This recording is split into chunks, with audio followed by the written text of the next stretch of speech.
क्या हाल है बच्चों। मॉडर्न हिस्ट्री की सीरीज चल रही है हमारी। मॉडर्न हिस्ट्री में हम लोगों ने क्या पढ़ा है अब तक? मॉडर्न हिस्ट्री में हम लोगों ने पढ़ा है कि बंगाल के गवर्नर पढ़ा है हम लोगों ने, बंगाल का गवर्नर जनरल पढ़ा है हम लोगों ने, और भारत का गवर्नर जनरल पढ़ा है हम लोगों ने। यानी कुल मिला के हम लोगों ने 3 टॉपिक पढ़ा है अब तक आपको, ठीक है। और 3 टॉपिक की अगर मैं बात करूं, तीनों ही बहुत अच्छे हैं। बंगाल के गवर्नर बहुत अच्छा टॉपिक है, बंगाल के गवर्नर जनरल वाला अच्छा टॉपिक है, और भारत के गवर्नर जनरल वाला टॉपिक बहुत अच्छा है। यानी 3 टॉपिक हम लोगों ने पढ़ा है आपको। 3 टॉपिक अगर मैं बात करूं तो तीनों ही बढ़िया है, लेकिन आज का टॉपिक भी काफी अच्छा है। मॉडर्न हिस्ट्री का ही है, एक पूरी सीरीज चल रही है हमारी, मॉडर्न हिस्ट्री की सीरीज चल रही है। मॉडर्न हिस्ट्री में हम लोगों ने एक ही टॉपिक लिया, उसी को पूरा करेंगे, और उसके बाद फिर जो नेक्स्ट टॉपिक लेंगे उसको भी पूरा करेंगे। मतलब टॉपिक ही पूरा करके चलेंगे हम लोग। तो आज का टॉपिक है भारत का वायसराय, भारत के वायसराय। यानी कि भारत का टॉपिक है भारत के वायसराय। आज का टॉपिक है हमारा भारत के वायसराय। देखिए, मैं बार बार ये बात कह रहा हूं कि पहले बंगाल का गवर्नर बनता है, फिर बंगाल का गवर्नर जनरल बनता है, फिर भारत का गवर्नर जनरल बनता है, और फिर भारत का वायसराय बनता है।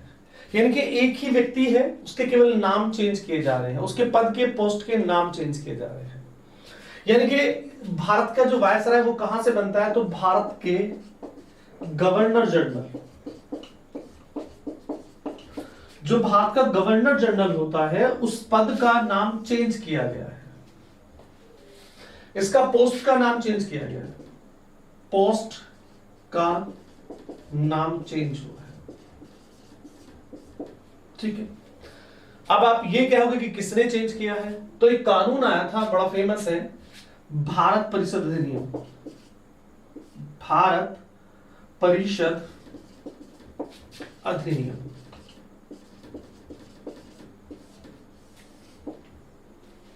भारत परिषद अधिनियम बना था 1950, वो 1858 में, 1858 में कानून आया था। 1858 में कानून, जब 68 क्रांति होगी तब एक कानून आया था, भारत परिषद अधिनियम। और इसमें ये कहा गया था कि भारत का जो गवर्नर जनरल होगा वो भारत का वायसराय होगा। यानी कि हमने अब तक क्या पढ़ा था? भारत के गवर्नर जनरल पढ़े थे, अब हमको पढ़ने हैं भारत के वायसराय पढ़ने हैं, ठीक है, ओके। तो इसे हटा देते हैं। बस आपको पता होना चाहिए कौन से कानून के द्वारा जो है भारत के गवर्नर जनरल को भारत के वायसराय बनाया गया। जो भारत के वायसराय है हमारा टॉपिक, वो दरअसल 2 लेक्चर में कंप्लीट होगा। जो भारत का वायसराय टॉपिक है वो हमारा 2 लेक्चर में कंप्लीट होगा। एक आज का लेक्चर होगा और एक कल का लेक्चर होगा। तो दोनों टॉपिकों में भारत के वायसराय कंप्लीट हो जाएंगे, ठीक है। तो चलते हैं भारत के वायसराय, यानी कि भारत के वायसराय। तो भारत के वायसराय में हमारा टॉपिक जो आज का है, वो मैंने कहा ना, आधा टॉपिक वायसराय वाला आज होगा, आधा टॉपिक कल होगा हमारा टॉपिक। यानी कि दोनों टॉपिक हमारे भारत के वायसराय वाले हैं, जो आज का है और कल का है। बस ये रखना कि आपको कंप्लीट टॉपिक होना चाहिए। सबसे पहले बंगाल का गवर्नर, उसके बाद बंगाल का गवर्नर जनरल, उसके बाद भारत का गवर्नर जनरल, फिर भारत का वायसराय। ये कंप्लीट टॉपिक होना चाहिए। चलिए, आज मैं आधा टॉपिक करा रहा हूं भारत के वायसराय, ठीक है। मैं फंडा भी दूंगा आपको, सूत्र भी दूंगा। जैसे मैंने आपको सूत्र दिया था, सबसे पहले बंगाल के गवर्नर जनरल का फंडा दिया था, फिर भारत के गवर्नर जनरल का फंडा दिया था, और फंडा दिया था रोशन के सवालों में है होस्ट बाबा और बिमला बोर है जी। ये अच्छी तरह से पढ़ लेना, अच्छी तरह रिवाइज कर लेना। आज का मेरा फंडा है कलम बुक लारेडल, DLADL, कलम बुक लारेडल। यानी कि आज का हमारा जितने भी वायसराय हैं, वो हमारे कितने वायसराय पूरे होने? 1 2 3 4 5 6 7 8 9 10। यानी कि आज हम 10 वायसराय कंप्लीट करेंगे आपके, ठीक है बच्चे। और 10 के 10 वायसराय ने क्या काम करा है, क्या काम नहीं करा है, उनके बारे में बात करेंगे। बहुत अच्छा टॉपिक है। पहले इनकी सीरीज चेक कर लेते हैं। इनके के क्या इंडिकेट करता है, ए किसे बताता है, एल किसे बताता है, एम किसे बताता है, और बुक किसे बताती है, ला किसे बताता है, रे किसे बताता है, डी किसे बताता है, एल किसे बताता है, और लास्ट में अगर हम जाते हैं तो ए किसे बताता है। बस ए ऊपर ले लें, क्योंकि वो ज्यादा नीचे हो जाएगा तो फिर वो समझ में नहीं आएगा आपको, ठीक है। तो यहां पे चलते हैं। तो आपका क्या है, के से क्या है? तो के बराबर लॉर्ड केनिंग, ठीक है। उसके बाद दूसरा टॉपिक आता है ए से, लॉर्ड एलिगन। लॉर्ड एलिगन,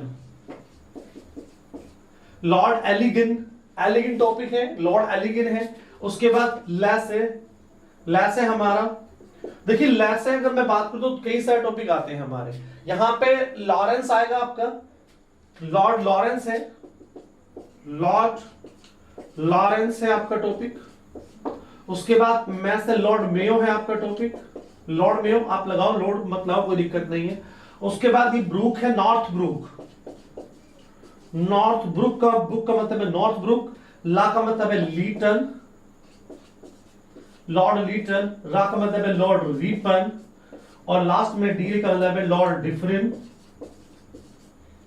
और एल का मतलब है लैंसडाउन, लैंसडाउन।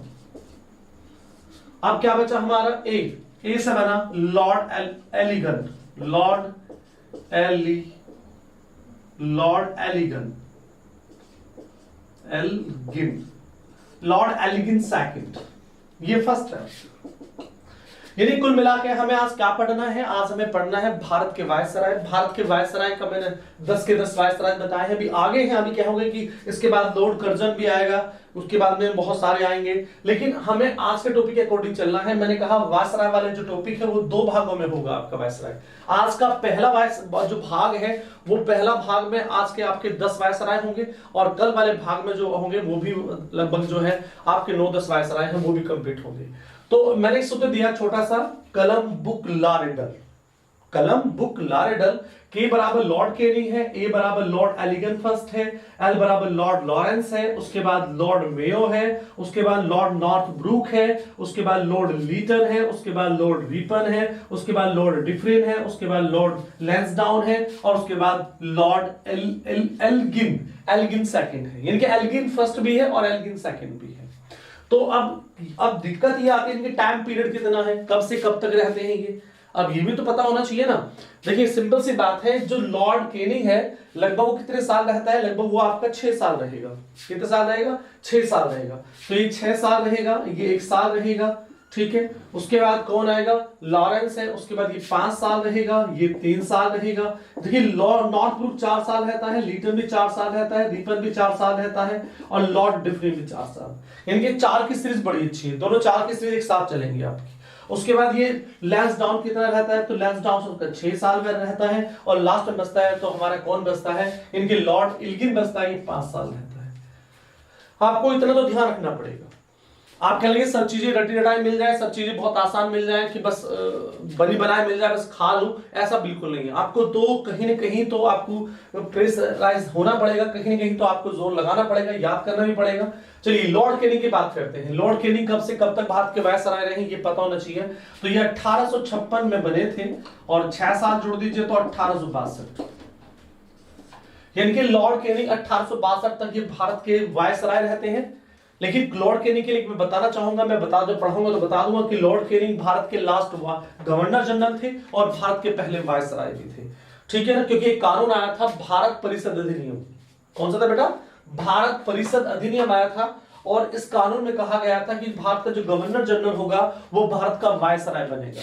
तो यहां पे मैं बिल्कुल डेफिनेटली बता रहा हूं कि जो भारत का वायसराय है वो भारत परिषद अधिनियम 1858 के द्वारा बदला। तो यहां पे 58 आएगा दोस्त। ये देखिए लॉर्ड केनिंग 2 साल तक भारत के गवर्नर जनरल रहेंगे, उसके बाद में 4 साल क्या रहेंगे, भारत के वायसराय रहेंगे।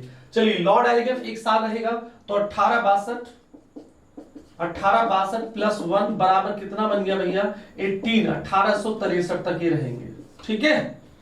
उसके बाद यहाँ पे 63 1 साल का गैप रहता है, 1 साल तक कोई नहीं आ पाता है। उसके बाद आता है लॉर्ड लॉरेंस, कितने साल रहते हैं, 5।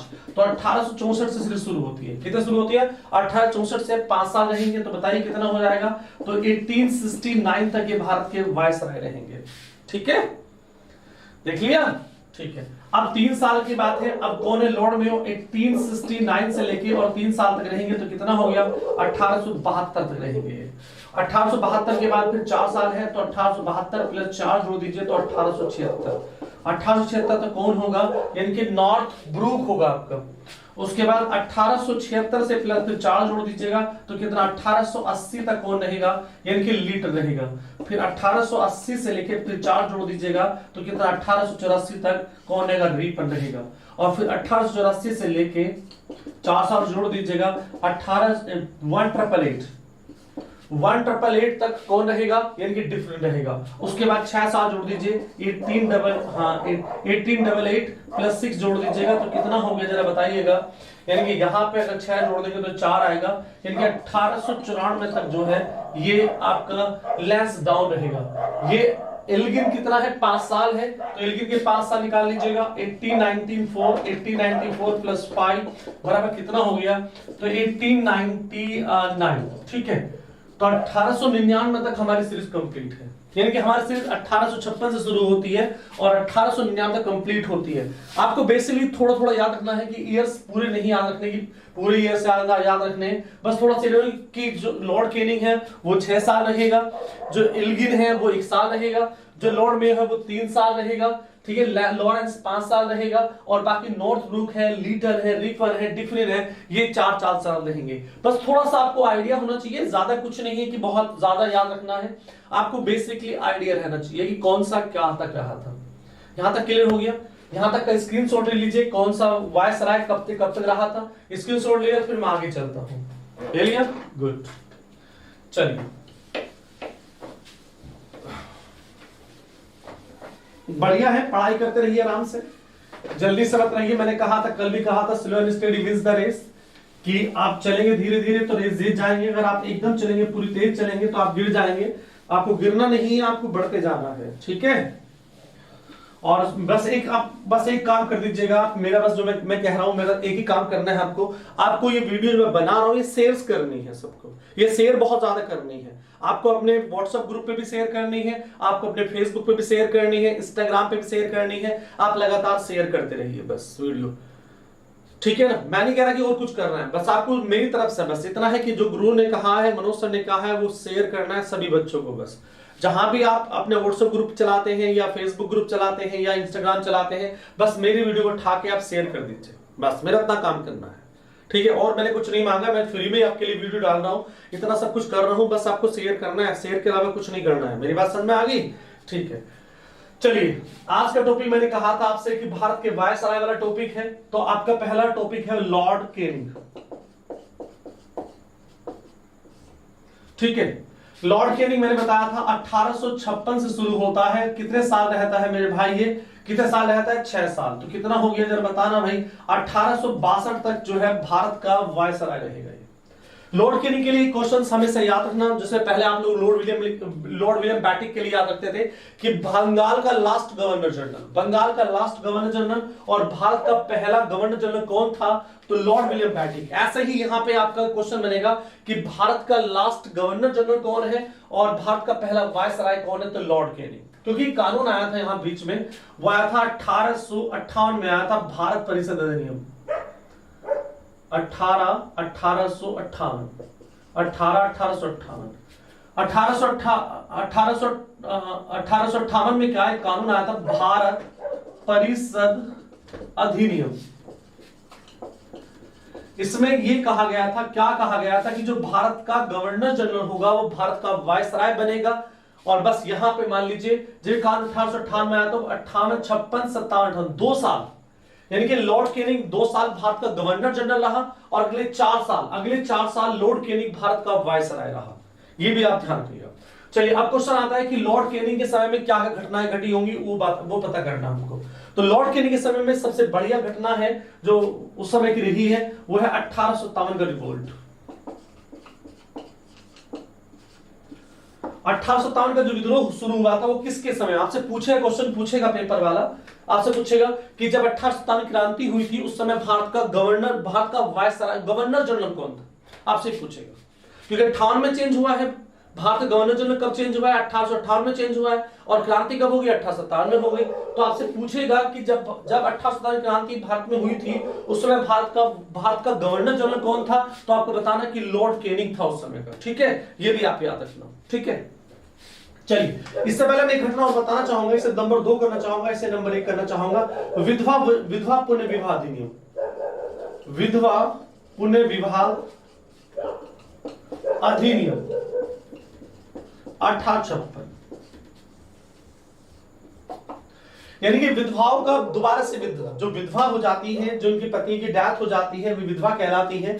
और उससे पहले तो सती प्रथा का अंत किया था लॉर्ड विलियम ने, लेकिन अब यहाँ पे कहीं ना कहीं समाज में सुधार हो रहा है। और सुधार का एक दूसरा यहाँ पहलू नजर आता है कि जो विधवा है, विधवा का भी विवाह होना चाहिए। तो विधवा पुनर्विवाह, तो विधवा पुनर्विवाह अधिनियम 1856 में पास किया गया था, और ये भी लॉर्ड कैनिंग के समय किया गया था, और 1893 भी लॉर्ड कैनिंग के समय किया गया था। तो ये सब चीजें ध्यान रखना मेरे बच्चे, जो मैं समझा रहा हूं वहीं तक जाना। आपने नोट्स बनाना, अच्छे से नोट्स बनाएंगे, अच्छे नोट्स बनाओगे तभी आपको सफलता मिलेगी। आप नोट्स अच्छे नहीं बनाओगे, आपका पूंजी अच्छी नहीं होगी, तो आपका रिजल्ट भी अच्छा नहीं आने वाला। इसलिए अच्छे से नोट्स बनाइएगा। चलिए, उसके बाद तीसरी चीज है, मैंने बताया था आपसे इससे पहले भी कि जब लॉर्ड डलहौजी आया था तो उनके समय में एक बहुत फेमस काम हुआ था।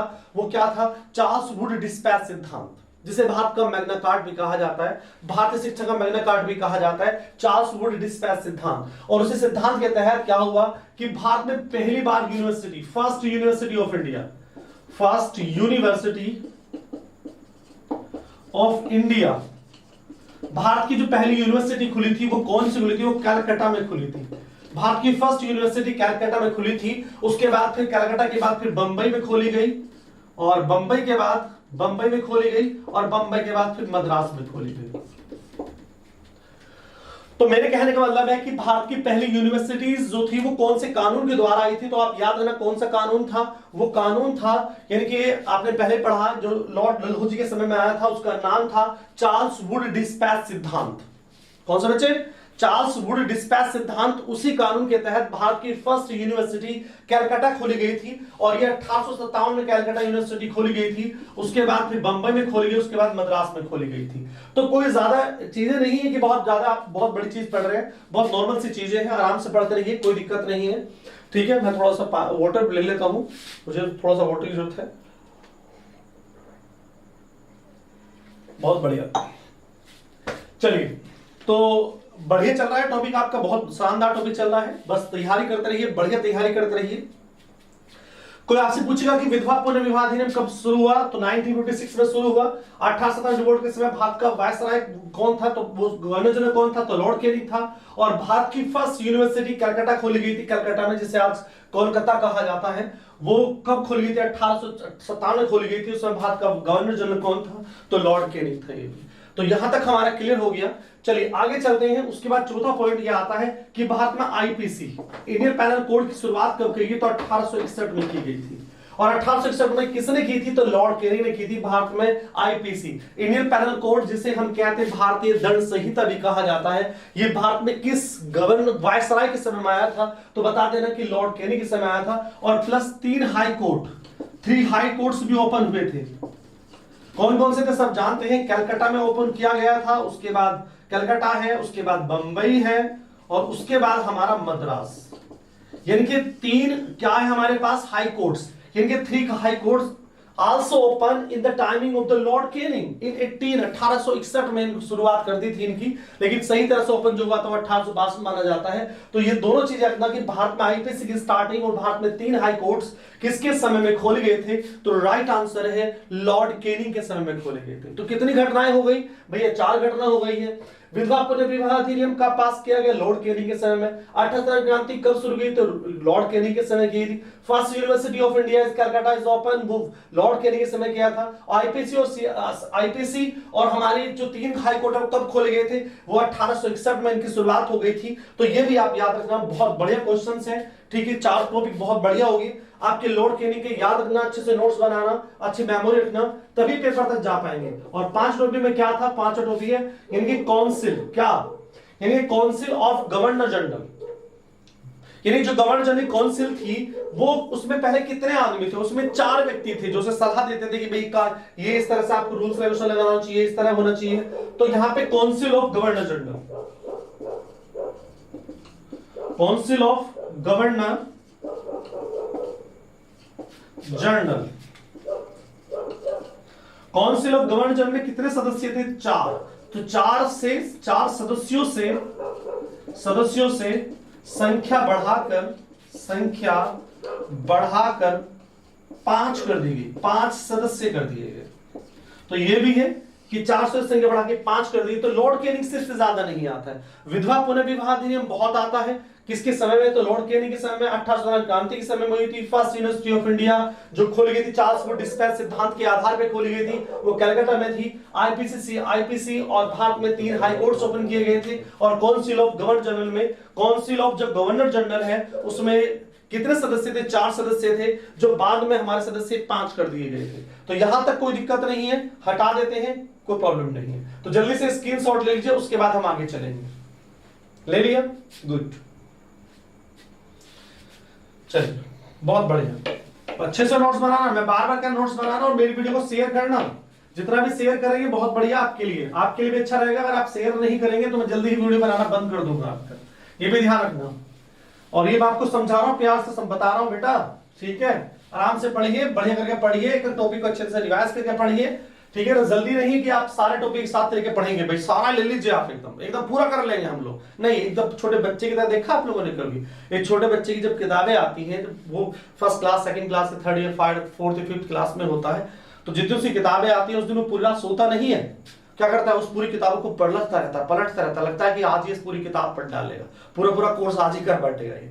लेकिन वही तुम्हारी कंडीशन। तुम लोग भी क्या करते हो, जब एग्जामिनेशन कमेंट्स तैयारी में आते हो तो एक रात में सब कुछ कर देना चाहते हो, एक पल में ही सब कुछ खत्म कर देना चाहते हो। नहीं, slow and steady wins the race. धीरे चलना है, आराम से पढ़ना है, टॉपिक वाइज तैयारी करनी है, चाहे मॉडर्न हिस्ट्री हो, चाहे इकोनॉमिक्स हो, चाहे इकोलॉजी हो, चाहे एनवायरमेंट स्टडी हो, कोई भी आपका सब्जेक्ट हो, आराम से टॉपिक उठाइए, आराम से टॉपिक का स्टडी कीजिए और स्टडी करने के बाद में टॉपिक की उसे अच्छे से राइट डाउन कीजिए, उसे लिखिए, नोट्स बनाइए और फिर एग्जाम टाइम से पहले उसे अच्छे 2-3 बार उसे रिवाइज कर लीजिएगा, हो जाएगा सिलेक्शन। अब ये नहीं आपका कि भाई आपने मुंह फाड़ दिया कि सिलेक्शन हो जाएगा। कैसे हो जाएगा? यानी कि आपके नोट्स तैयार नहीं है, आपके पूरा मटेरियल्स तैयार नहीं है, बिना मटेरियल्स के कुछ नहीं होने वाला। आप मटेरियल्स अच्छे से तैयार कीजिए, हो जाएगा। चलिए अगला टॉपिक बताइए कौन है? तो अगला टॉपिक आपने कहा कलम में नहीं, लॉर्ड कैनिंग आपका कंप्लीट हो गया। ए से बनता है लॉर्ड एल्गिन। लॉर्ड एल्गिन की मैं बात कर रहा था, ये लॉर्ड एल्गिन फर्स्ट है, एक सेकंड भी आने वाला, आप चिंता मत कीजिएगा। लॉर्ड एल्गिन जो है वो सेकंड भी आने वाला है, लॉर्ड एल्गिन फर्स्ट है ये। देखिए इसके समय में क्या हुआ, कुछ ज्यादा नहीं है कि बहुत बड़ी बड़ी चीजें पढ़ रहे हैं। तो ये कितने साल रहा? 1 साल रहा था। 1862 में यानी लॉर्ड कैनिंग चले गए और फिर 1 साल तक रहे, तो कितना हुआ? 1863 तक लॉर्ड एल्गिन रहे थे, ठीक है? अच्छा, लॉर्ड एल्गिन ने किया क्या था? आपसे पूछेंगे लॉर्ड एल्गिन ने किया क्या था। देखिए लॉर्ड एल्गिन के समय में कौन कौन सी घटनाएं होती हैं? तो Lord Elgin is the viceroy of India, ठीक है? पहली घटना होती है उत्तर प्रदेश, यानी कि उत्तर प्रदेश में वहाबी आंदोलन हुआ था। वहाबी,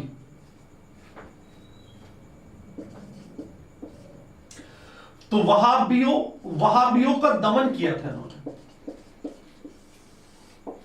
उत्तर प्रदेश में एक आंदोलन हुआ था, बड़ा फेमस आंदोलन था ये, जिसे हम कहते हैं वहाबी आंदोलन।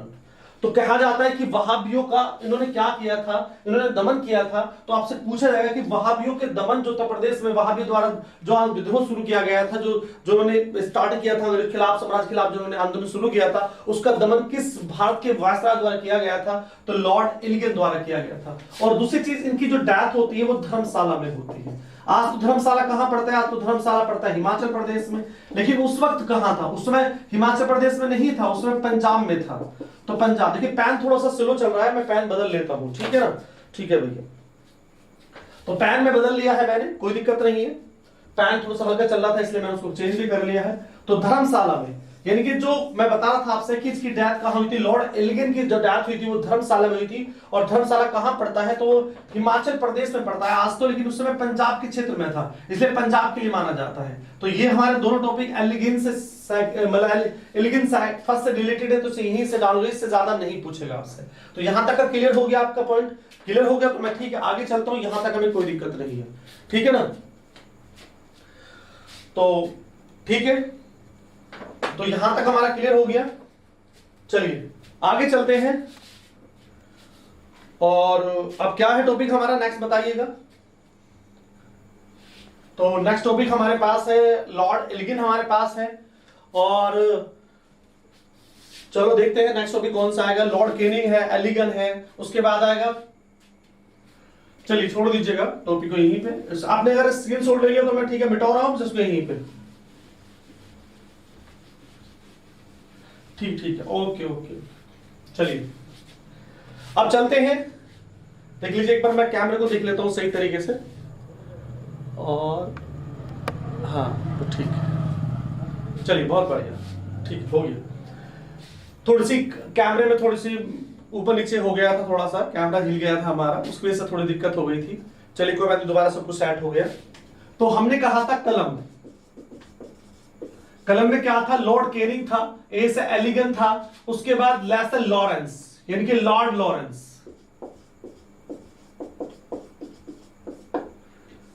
लॉर्ड लॉरेंस, ठीक है।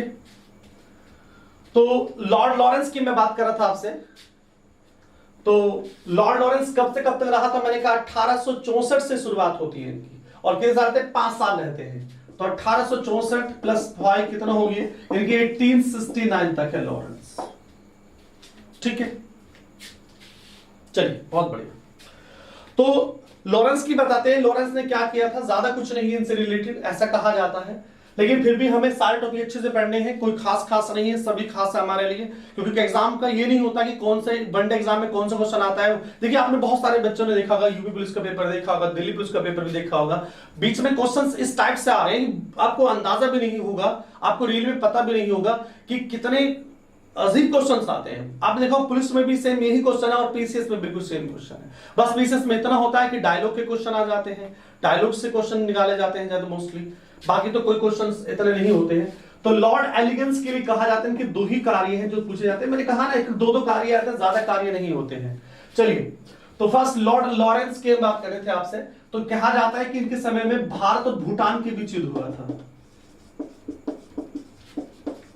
के बीच युद्ध हुआ था, और युद्ध का परिणाम कुछ ज्यादा अच्छा नहीं निकला, यानी कि ईस्ट इंडिया कंपनी और भारत के बीच में संधि हो गई थी ऐसा माना जाता है। तो भूटान के साथ युद्ध होता है और भारत का और भूटान का युद्ध होता है, और उसकी रिजल्ट क्या निकलता है, तो संधि निकलती है, संधि हो जाती है दोनों के बीच। और उसके बाद क्या आता है कि भारत और यूरोप के बीच में एक समुद्री टेलीग्राफ लाइन बिछाई जाती है। बहुत इंपॉर्टेंट क्वेश्चन है, पूछा जाता है भारत और यूरोप के बीच, भारत और यूरोप के बीच समुद्री टेलीग्राफ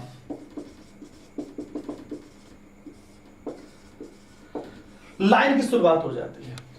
मतलब कहने का यह मतलब होता है कि हमारे जो टेलीग्राम है, जो टेलीग्राम्स आते हैं, वो इतनी स्पीड से मैसेज आएंगे, यानी कि समुद्र के अंदर की जो लाइन है, यानी कि समुद्र के अंदर जो हमारे टेलीफोन लाइंस वगैरह हैं, वो हमारी बिछा दी जाती है।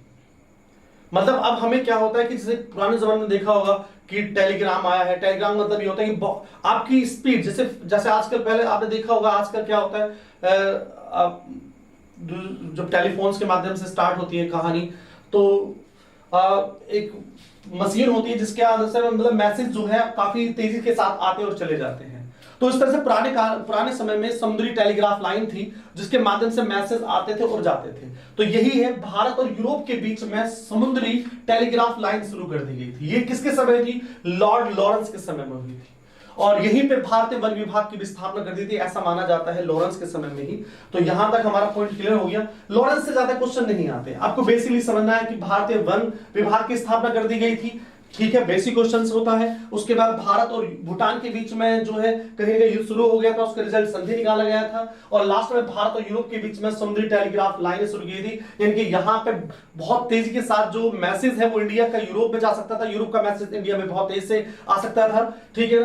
मतलब सब कुछ जैसे टेलीफोन से आपका मैसेज आप कॉलिंग करते हैं, उस तरह से पुराने जमाने में यानी कि आपका जो मैसेज है वो आपका मतलब एक न्यूज़पेपर से फैक्स करते थे ना, फैक्स वाली मशीन होती थी, तो उस तरह का ही कुछ समुद्री टेलीग्राफ लाइन था जिसमें मैसेज आते थे और चले जाते थे, ठीक है। चलिए ये सब लॉर्ड लॉरेंस के समय, आपने इसका स्क्रीनशॉट ले लीजिए, उसके बाद मैं आगे चलूंगा। चलिए बहुत बढ़िया।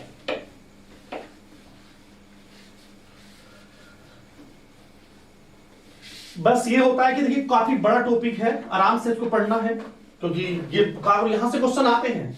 आप किसी का भी एग्जाम देखा होगा, आपने दिल्ली पुलिस में देखा, यूपी पुलिस में देखा होगा, आपने किसी भी पीसीएस के एग्जाम में देखा होगा, क्रम लगाने के लिए आ जाता है, तो मोस्टली क्वेश्चन चले आते हैं, ऐसी बात नहीं है। चलिए अगला क्वेश्चन है लॉर्ड मेयो। Lord Mayo.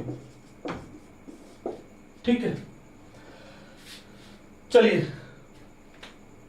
तो लॉर्ड मेयो की कहानी कितनी है, मैंने कहा था 18, और ये कब से कब रहते हैं, 1869 से लेके 3 साल ये भारत में रहते हैं, तो 1872 तक लॉर्ड मेयो इंडिया में रहते हैं। ठीक है, अब लॉर्ड मेयो के लिए कहा जाता है, क्या कहा जाता है लॉर्ड मेयो के लिए, इनके लिए कहा जाता है कि ऐसे वायसराय थे जिनकी इनके ऑफिस में ही इनकी डेथ, मतलब इनको चाकू घोंप के इनकी हत्या कर दी गई थी। तो आपसे क्वेश्चन पूछेंगे आपसे कि क्या पूछा जाएगा कि भारत के कौन से वायसराय हैं, भारत के कौन से वायसराय हैं, यानी कि जिनकी मतलब जिनको जो है उनके ऑफिस में जो है उनकी डेथ करवा दी गई थी।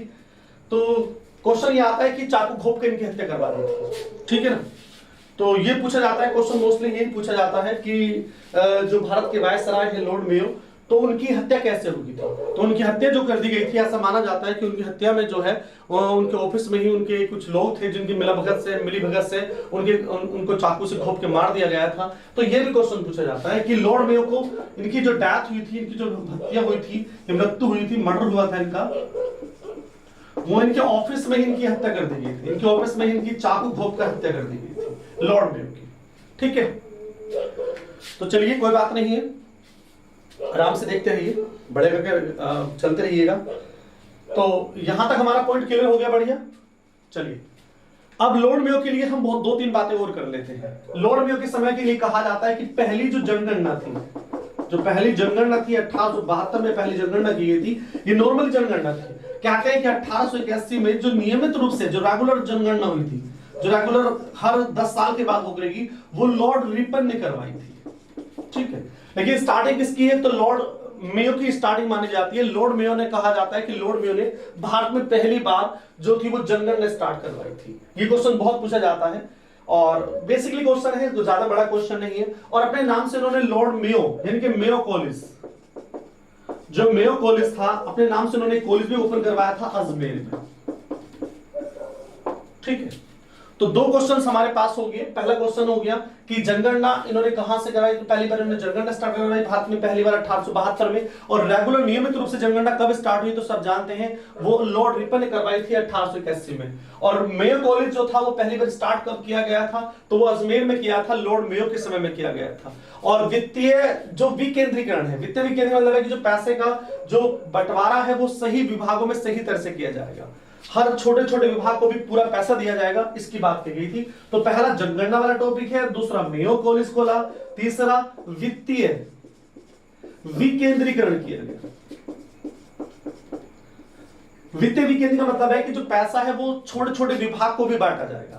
यानी कि अगर नीचे से नीचे जो सबसे नीचे कौन होता है, जो मान लीजिए पंचायतें होती है, पंचायत तो उस समय पूरी नहीं आई थी, लेकिन वहां पे जो लोकल बॉडीज होती थी, जो भी गवर्नमेंट के द्वारा जो लोग अपॉइंटेड किए जाते थे, वहां पे भी पैसा उनके डेवलपमेंट्स के लिए, उस क्षेत्र के डेवलपमेंट के लिए पैसा जो है वो दिया जाता था। तो इसे बोलते हैं वित्तीय विकेंद्रीकरण की शुरुआत जो थी वो किसके समय में की गई थी, लॉर्ड मेयो के समय की थी। मेयो कॉलेज खोला गया था, जनगणना की गई थी। और दूसरी चीज आती है यहाँ पे चौथी चीज यहाँ पे लिख देता हूं, जो इनकम टैक्स था, इनकम टैक्स की जो रेट थी वो कितने परसेंट कर दिया, तो 2.5%, 2.5, यानी कि 1% से बढ़ा के 1% से बढ़ा के यहाँ 2.5 लॉर्ड मेयो ने क्या किया, यानी कि यहाँ पे इनकम टैक्स की दरें बढ़ा दी थी। ये क्वेश्चन भी पूछा जाता है, लेकिन बेसिक क्वेश्चन है, कोई बड़ी बात नहीं है यहाँ पर। चलिए, 5वां टॉपिक है भारतीय सांख्यिकी।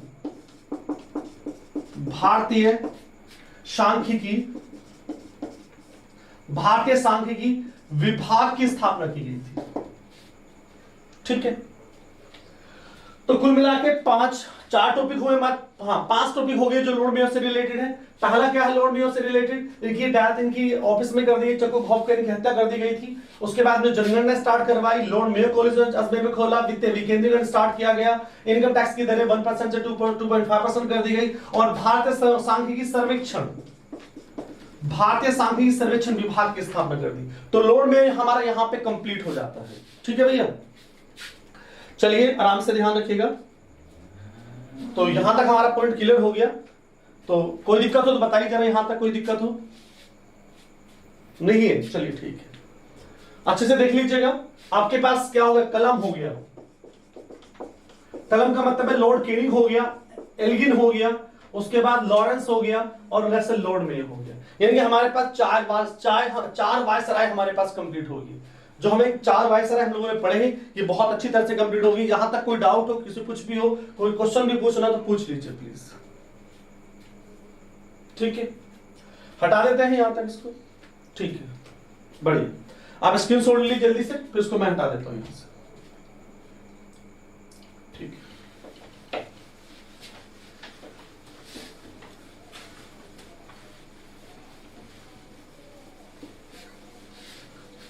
चलिए कलम बुक ला रहे। बुक जो है मैंने कहा था ये फंडा है, कलम बुक ला रहे। यानी कि इसका जो सही मीनिंग है उसका नाम है Lord North, NORTH, Northbrook. Lord Northbrook कितने साल रहते हैं, मैंने कहा था ये आपसे, कितने साल रहेंगे।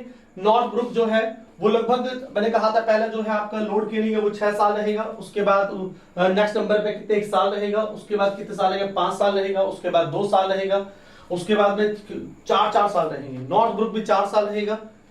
और उसके बाद में आएगा ब्रुक के बाद में आएगा फिर लीटन है, वो 4 साल रहेगा। रिपन भी 4 साल रहेगा। डिफरेंट भी 4 साल रहेगा। उसके बाद आएगा कौन आएगा, उसके बाद लेस है, लेस डाउन आएगा, वो 6 साल रहेगा। और लास्ट में हमारे पास कौन सा आएगा, एल्गिन सेकंड आएगा, वो 5 साल रहेगा। तो आपको डेट थोड़ी सी पता होना चाहिए, बहुत इंपॉर्टेंट है। चलिए आप बात करते हैं कि यहाँ पे क्या हुआ, यहाँ पे क्या इंपॉर्टेंट चीजें रही, उनकी बात कर लेते हैं। ठीक है भैया, चलिए नॉर्थ ब्रुक की अगर डेट निकाली जाए तो किस तरह से निकाल जाएगी, मैंने पहले बता दिया। कितने साल रहा था ये, 4 साल रहा था। और कितने साल से स्टार्ट हुआ, तो 1872 तो लॉर्ड मेयो रहा, प्लस 4 जोड़ दीजिएगा तो 1876 तक रहे थे। ठीक है, तो ये भी डेट आप थोड़ी सी याद रखेंगे। लेकिन आपको याद हो तो 1875 में सर सैयद अहमद खान ने, किसने भैया, सर सैयद अहमद खान ने क्या किया, क्योंकि सर सैयद अहमद खान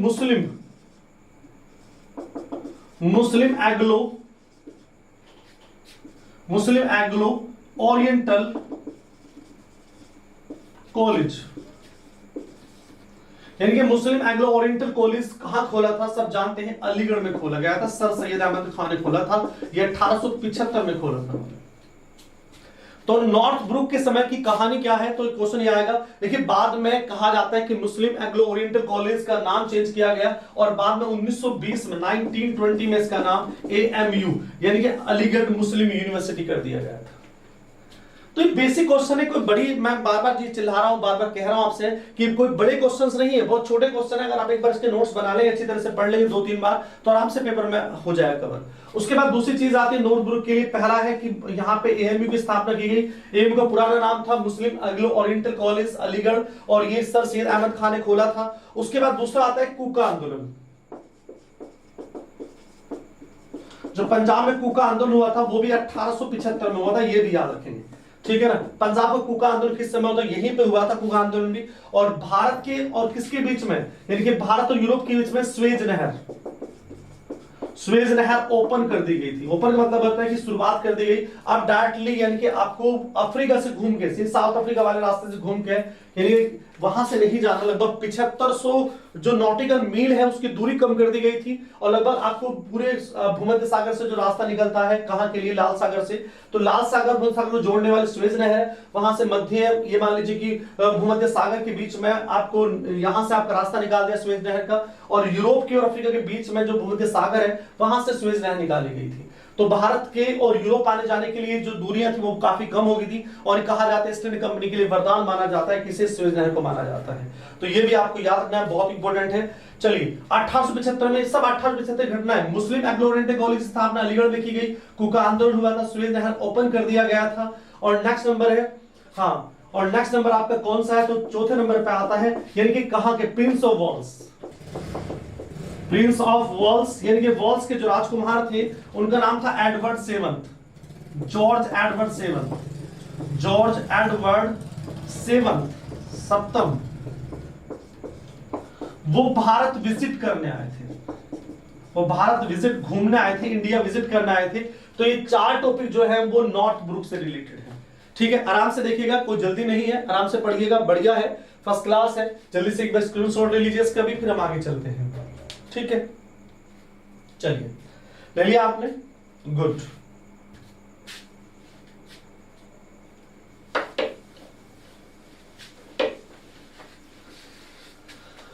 4 साल रहेंगे। अगले वाले जितने हैं जो लोग 4 हैं 4 साल रहेंगे। नॉर्थब्रुक भी 4 साल रहा, आगे लीटन भी 4 साल रहा, रिपन भी 4 साल रहा, डिफ्रीन भी 4 साल रहा। उसके बाद में आएंगे हमारे पास लैंसडाउन, वो 6 साल रहेंगे। अगले आएंगे हमारे पास एलिगन, वो 5 साल रहेंगे। उसके बाद लॉर्ड कर्जन, लॉर्ड कर्जन जो लेक्चर होगा वो अगले वायसराय वाले लेक्चर में आएगा, वो लॉर्ड कैनिंग। ठीक है, मेरी बात समझ में आ गई? तो यहां मैं केवल 10 ही वायसराय पढ़ाऊंगा, उसके बाद आगे के लेक्चर में कल पढ़ाऊंगा। चलिए, तो यहां पे चलते हैं। नेक्स्ट है मेरे पास लॉर्ड लीटन। लॉर्ड लीटन, देखिए लॉर्ड लीटन एक साहित्यकार वायसराय रहा है। साहित्यकार का मतलब है इनको लिखने का, राइटिंग करने का बहुत शौक था। ठीक है, ऐसा माना जाता है कि ये भारत में राइटिंग भी करते थे और भारत में इन्होंने शासन भी किया है। ऐसी बात दोनों ही काम भी किया है। तो लॉर्ड लीटन एक साहित्यकार वायसराय रहा है और इनको कहा जाता है कि इन्हें ओवन मैरेडिथ के नाम से जाना जाता है। इन्हें ओवन मैरेडिथ कहा जाता है। ठीक है, ओवन मैरेडिथ के इन्होंने एक साहित्यकार नाम रखा था, एक लिटरेचर नेम था इनका ओवन मैरेडिथ। ठीक है, ये भी बहुत फेमस है। चलिए, इन्होंने काम क्या किया था, भारत के अंदर के वर्क्स क्या है? तो इनका पहला वर्क्स है vernacular press act. Vernacular press act, ये बहुत फेमस होता है। अच्छा, टाइम पीरियड कब से कब तक है इनका? टाइम पीरियड बताता हूं। यानी 1876 से शुरू होता है, प्लस 4 साल है, 1880 तक ही रहते हैं। और वर्नाक्युलर पेस एक्ट कब आता है? 1878 में आता है। तो 1878 में वर्नाक्युलर पेस एक्ट आता है और उसमें क्या बताया जाता है, इस एक्ट में क्या कहा जाता है? इस एक्ट में ये बताया जाता है कि भारतीय भाषा में जो समाचार पत्र होते हैं उन पर प्रतिबंध लगा दिया गया।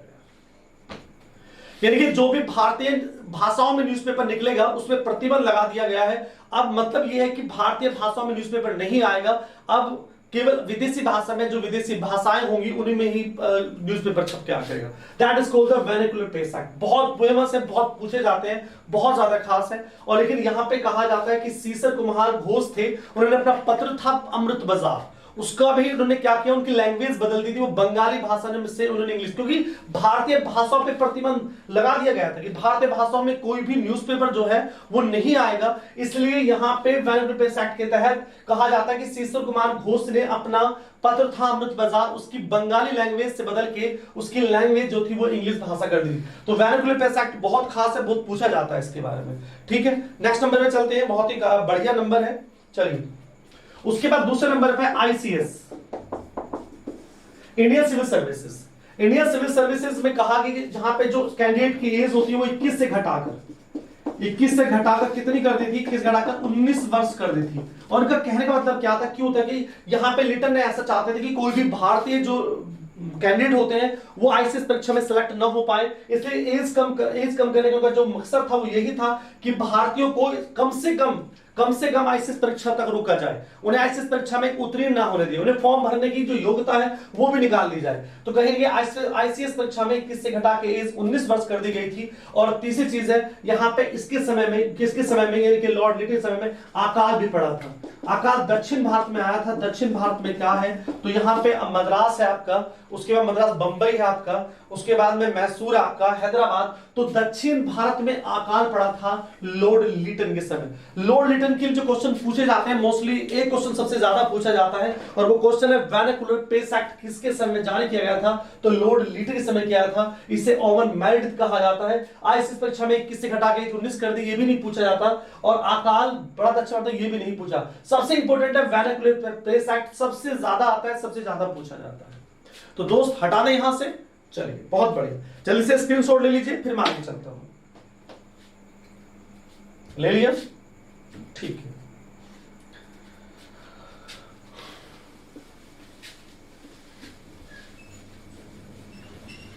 बढ़िया है, हमसे पढ़ते रहिए, नोट्स बनाते रहिएगा और वीडियो को शेयर जरूर करते रहिएगा। अपने दोस्तों को, अपने जान पहचान वालों को वीडियो शेयर करते रहिएगा और बताते रहिएगा कि नोट्स अच्छे से बनाने हैं, बड़े करके नोट्स बनाने, एक ही टॉपिक को अच्छे से पढ़ना है और फिर दूसरा टॉपिक, फिर तीसरा टॉपिक, ऐसे करते करते कहते हैं बूंद बूंद से घड़ा भरता है, तो बूंद बूंद से रिश्ता भी तो है उसी हिसाब से। तो आपको धीरे धीरे का टॉपिक आप अगर दोहराएंगे, अच्छी तरह से पढ़ेंगे तो हो जाएगा। उसके बाद आता है लॉर्ड रिपन। चलिए, लॉर्ड रिपन के लिए मैं पहले बता चुका, क्या बता दिया कि अगले 10 साल के बाद हर साल एक रेगुलर जनगणना होगी। लॉर्ड मेयो ने स्टार्ट किया, लेकिन शुरुआत रेगुलर रूप से, रेगुलर हर 10 साल बाद, आफ्टर 10 इयर्स के बाद इनके भारत की जनगणना होगी। और पहली बार 1800 कैसे शुरुआत कर दी गई, तो इन the timing of the Lord Ripon, ये भी पूछा जाता है। तो लॉर्ड रिपन के समय में रेगुलर जनगणना स्टार्ट कर दी गई, 1800 कैसे शुरुआत कर दी गई थी। उसके बाद दूसरा क्वेश्चन आता है आपका कि वैनाक्यूलर पेस एक्ट को इन्होंने समाप्त करवा दिया, प्रतिबंध लगा दिया कि नहीं, अब भारतीय न्यूज़पेपर जो होंगे, वो भारतीय जो न्यूज़पेपर है उन्हें भारतीय भाषाओं में भी निकाला जा सकता है। भारतीय न्यूज़पेपर्स में जो होगा वो उसमें वहां की लोकल लैंग्वेज का भी इस्तेमाल हो, कोई दिक्कत नहीं। तो वर्नाक्युलर पेस एक्ट भी समाप्त कर दिया यहां पे आके। नंबर तीसरे पे एल्बर्ट बिल 1883 में एल्बर्ट बिल आया था, बहुत फेमस है ये भी, एल्बर्ट बिल। तो एल्बर्ट बिल क्या था, यानी कि एल्बर्ट बिल में यह कहा गया था कि कोई भी भारतीय जो न्यायाधीश है, जैसे पहले क्या था, पहले यह था कि कोई भी अंग्रेज जो है वो किसी भारतीय का मुकदमा सुन सकता है, कोई भी भारतीय जज जो है वो किसी अंग्रेज का अंग्रेज जो क्रिमिनल्स होगा या अंग्रेज कोई भी अपराधी होगा उसका केस कोई भी भारतीय जज नहीं सुनेगा। लेकिन कहीं ना कहीं यहां पे बदलाव किया गया, एल्बर्ट बिल में कहा गया, क्या कहा गया, एल्बर्ट बिल में यह कहा गया कि भाई कोई भी भारतीय जज जो इंडियन जज है वो किसी भी विदेशी, जो भी विदेशी अंग्रेज है उसका केस सुन सकता है। तो ये एल्बर्ट बिल था, बहुत विवादित रहा, एल्बर्ट बिल बहुत पूछा जाता है। चलिए ध्यान रखना, एल्बर्ट बिल कभी किसके समय में पास हुआ था। नंबर 4 में क्या आता है, नंबर 4 में आता है आपके लिए हंटर कमेटी, हंटर आयोग। हंटर आयोग कब आया था, ये 1882 में आया था। ये प्राइमरी एजुकेशन के लिए आया था, प्राइमरी एजुकेशन के लिए आया था। आपसे पूछेगा कि जो हंटर आयोग है वो किसके समय में आया था, वो प्राइमरी एजुकेशन, वो लॉर्ड रिपन के समय आया था। और किसके लिए था, तो मोस्टली मैंने बता दिया आपसे कि ये मोस्टली प्राइमरी एजुकेशन के विस्तार के लिए था, प्राइमरी एजुकेशन को बढ़ाने के लिए आया गया था। तो यही मोस्टली क्वेश्चंस आते हैं। और नंबर 5 स्थानीय स्वशासन, यानी कि लोकल अथॉरिटी, लोकल अथॉरिटी है स्थानीय स्वशासन, स्थानीय स्वशासन, स्थानीय स्वशासन की शुरुआत कर दी गई। स्थानीय लोकल जो अथॉरिटी है इसकी शुरुआत कर दी गई थी। तो क्वेश्चन आपसे पूछेगा कि भारत में स्थानीय स्वशासन का पिता किसे कहा जाता है, तो लॉर्ड रिपन को कहा जाता है। ये क्वेश्चन बहुत खास है, लॉर्ड रिपन के क्वेश्चन बहुत खास है। हर 10 साल के बाद में आपकी क्या होगा, यानी कि आपकी जनगणना स्टार्ट होगी, यानी कि हर 10 साल बाद जनगणना हो गई। वर्नाक्युलर पेस एक्ट को प्रतिबंधित कर दिया, हटा दिया गया था, एल्बर्ट बिल पास कर दिया गया था, हंटर प्राइमरी एजुकेशन को बेहतर बनाने के लिए हंटर आयोग लाया गया था, और लोकल अथॉरिटी यानी स्थानीय स्वशासन की शुरुआत कर दी गई थी। ये बहुत इंपॉर्टेंट क्वेश्चन है, बहुत ज्यादा पूछे जाते हैं। तो लॉर्ड लिटन भी हो गया, लॉर्ड रिपन भी हो गया, इसे भारत का उदारक भी कहा जाता है। ये कहा जाता है, इसने कहा था मुझे मेरे शब्दों से मत जानिए, मुझे मेरे कामों से जानिए, मेरे काम जो है उससे जानिएगा मुझे, ठीक है। तो बहुत अच्छे काम किए इन्होंने वास्तव में, लेकिन ज्यादा दिन नहीं रुक पाए भारत में, और मात्र 4 साल में इनको यहां से भेज दिया गया, इनका ट्रांसफर कर दिया गया था। और एक क्वेश्चन और बताना चाहूंगा क्योंकि वो भी खास है लॉर्ड रिपन का, वो हमारे पास क्या, first factory FACTORY, first factory act भी लाया गया था, यानी कि पहला जो उद्योग अधिनियम है वो 1881 में लाया गया था। तो आपसे पूछेगा फर्स्ट फैक्ट्री एक्ट कब आया था, तो लॉर्ड रिपन के समय में आया था वो भी। तो ये बहुत इंपॉर्टेंट है, बहुत क्वेश्चन पूछे जाते हैं, प्लीज इस पे ध्यान दीजिएगा, विशेष ध्यान दीजिएगा। तो यहां तक मैं टॉपिक कंप्लीट कर देता हूं, कोई दिक्कत हो किसी को तो कुछ भी पूछ सकता है, ठीक है। यहां तक कंप्लीट है, जल्दी से स्क्रीनशॉट लीजिए रिपन का। रिपन बहुत खास है, मैं आपको चिल्ला चिल्ला के बोल रहा हूं कि रिपन बहुत खास है, बहुत न्यूज़पेपर में आता है। चलिए निकालिए जल्दी से एक बार, हो गया, ठीक है, स्क्रीनशॉट ले लिया, ठीक है, गुड, नाइस। अच्छे से पढ़ना बेटा मेरे बच्चे। कलम बुकलारे, पहले था कलम बुकलारे डल, यानी कैसा लॉर्ड केनिंग है, उसके बाद एल्गिन है, एल्गिन फर्स्ट है, उसके बाद लॉरेंस है, उसके बाद लॉर्ड मेयो है, उसके बाद लीटन है, उसके बाद रिपन है, और रिपन के बाद डिफरिन है, डिफरिन के बाद में फिर हमारा कौन आएगा, फिर हमारा नेक्स्ट आएगा लैंसडाउन आएगा, और लास्ट में हमारे पास एल्गिन सेकंड आएगा। तो अच्छे से पढ़ना मेरे बच्चे। चलिए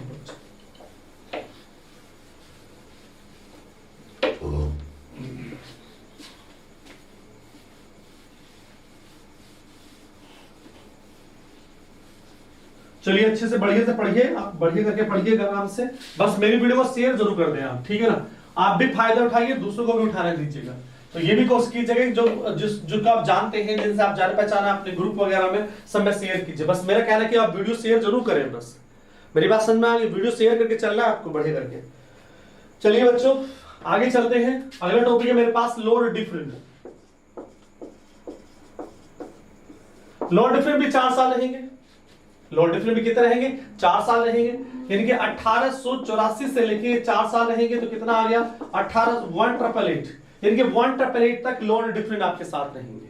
4 साल ये भारत में इनका कार्यकाल रहा है वायसराय के रूप में, और 4 साल में क्या करा, सबसे अच्छा काम तो इनका यही है कि इनके समय में आईएनसी की स्थापना हुई थी, इंडियन नेशनल कांग्रेस पार्टी।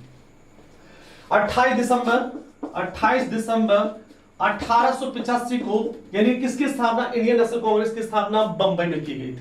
ये एक बेसिक क्वेश्चन है, बहुत पूछा नहीं जाता है, पर आपको ध्यान रखना है कि आईएनसी की स्थापना कब हुई, Indian national Congress party. Indian national Congress party जो राहुल गांधी जी की पार्टी है, वो पंजे वाला निशान है, ये क्यों कौन सी पार्टी है, तो पंजे वाला निशान कांग्रेस पार्टी है, जिसके राष्ट्राध्यक्ष सोनिया गांधी है, ठीक है, और इसका सबसे जो चेहरा है, जो सबसे जाना पहचाना चेहरा सब जानते हैं, वो राहुल गांधी जी का है, ठीक है ना। तो ये याद रखना, बहुत इंपॉर्टेंट। आईएनसी, तो आईएनसी की स्थापना कब की गई थी, ये भी याद रखना। और अब क्वेश्चन दूसरा है कि इनके समय में टेंसी एक्ट पास किया गया था, टेंसी एक्ट पास किया गया था 1885। इसमें क्या बताया गया था, इसमें यह बताया गया था मेरे बच्चे कि कोई भी जमींदार अब किसानों की जमीन को नहीं हड़प सकता, उसको छीन नहीं सकता है, टेंसी एक्ट में कहा गया था।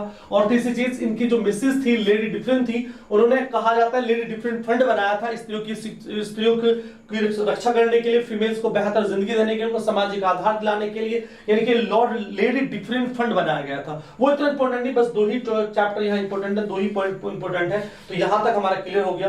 चलिए अब बात करते हैं लैंसडाउन की। लैंसडाउन के कितने साल रहेंगे, आप बताइए कितने साल रहेंगे, ये 6 साल रहेंगे लैंसडाउन।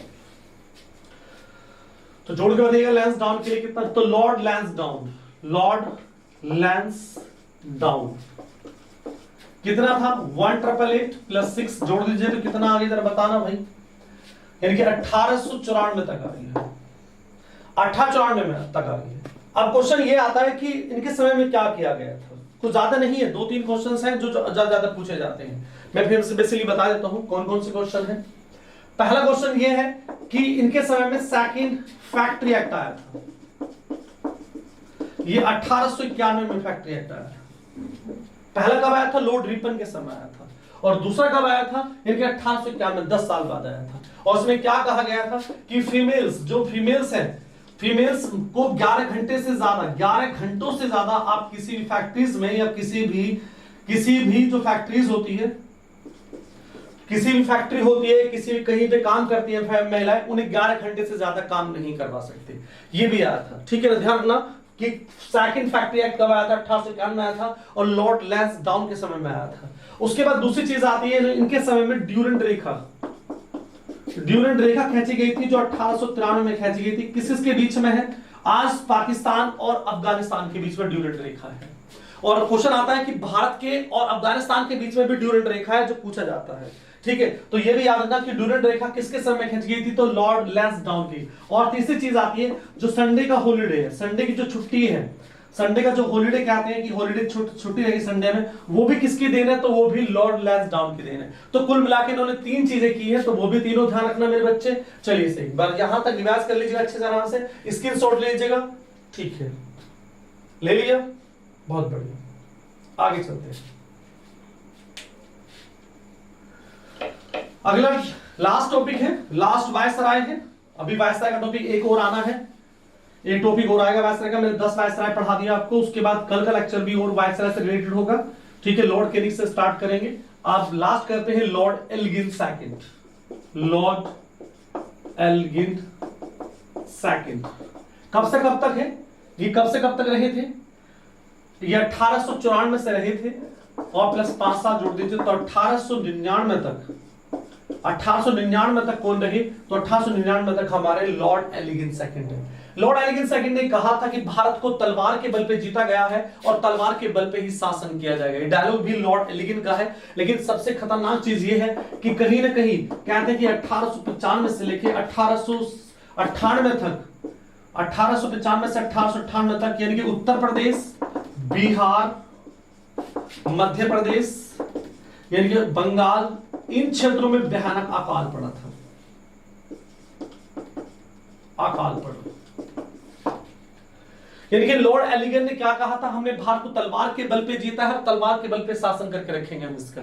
तो कहीं ना कहीं इनका डायलॉग बड़ा विवादित रहा है ये भी, और कहा जाता है कि इनके समय में ही भारत में भयंकर अकाल पड़ा था, बहुत मतलब काफी लोग गुजर गए थे ऐसा माना जाता है। और उसके साथ अकाल के साथ प्लेग बीमारी भी भारत में आई थी, जिसे हम लोग प्लेग कहते हैं, चूहों से है, जिसे ब्लैक डेथ का नाम देते हैं, काली मौत का नाम भी दिया था, जो 1898 के आसपास जो थी वो इंग्लैंड में फैली थी, जिसे ब्लैक डेथ कहा जाता है। तो प्लेग भी था, अकाल भी था और प्लेग भी आया था, जिसे ब्लैक डेथ, काली मौत कहा जाता है। ठीक है, ये भी बहुत भयानक एपिडेमिक था दुनिया में। कोविड-19 से पहले इससे पहले एक एपिडेमिक और आया था जिसे प्लेग कहा जाता है, जिसे काली मौत कहा जाता है, ये भी है। उसके बाद दूसरा है मुंडा विद्रोह, बिरसा मुंडा। मुंडा विद्रोह भी इनके समय में हुआ था, 1899 में हुआ था ये भी। और ये कहां हुआ था, बिहार में हुआ था, उसमें बिहार था। तो बिहार में कहां हुआ था, बिहार में उसमें से बंगाली माना जाता है उस समय का। लेकिन क्या था, मुंडा विद्रोह जो हुआ था वो किसके काल में हुआ था, वो एलिगन सेकंड के काल में हुआ था। ठीक है, यहां तक हमारा पॉइंट क्लियर हो गया। बाकी तीसरा पॉइंट है हमारे पास, कौन है, यानी कि शिवाजी फेस्टिवल। शिवाजी फेस्टिवल और गणपति फेस्टिवल 1895 में, यानी कि शिवाजी फेस्टिवल शुरू किया गया, तिलक जी ने शुरू किया था। तो लॉर्ड एलिगन की ये सारी कहानी हो गई। मैंने आपको क्या सिखाया, मैंने सिखाया कि कलम बुक लारे डल, यानी कि यहां डल, डीएल डल। तो यहां तक हमारे जितने वायस थे कंप्लीट हो गया। अब किसी कोई भी क्वेश्चन हो, किसी कोई भी क्या हो तो पूछ सकते हैं, कमेंट बॉक्स में जरूर लिख के जाइए मुझे, जो डाउट हो ध्यान रखिए और अच्छे से पढ़िएगा, बढ़िया तरह पढ़िएगा। इसी के साथ मैं लेक्चर बंद करता हूं। जय हिंद, जय भारत, खुश रहिए।